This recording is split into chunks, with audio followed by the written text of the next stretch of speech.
ખોટી માહિતી આપે, ગેરમાર્ગે દોરતી માહિતી આપે તો તમે એમાં પ્રથમ અપીલ દાખલ કરી શકો છો વગર પૈસે.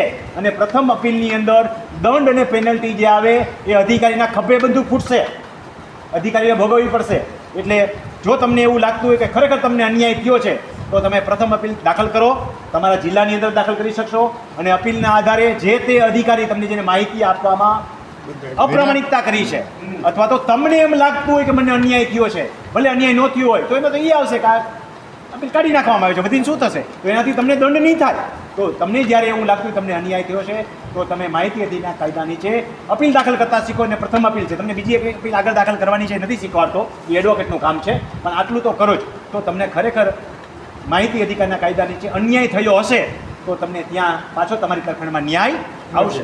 ખેડૂતોને ખબર જ નથી કે માહિતી અધિકારનો કાયદો શું છે, પ્રથમ અપીલ શું છે અને શેના માટે કરી શકાય. ઘણી વખત એવું થતું હોય કે અધિકારી આપણી ઓર મનસ્વી વલણ દાખવશે, અન્યાય થશે, પ્રથમ અપીલ મારી નીકળી જાય તો દંડ લાગશે, કાંઈ નહીં થાય.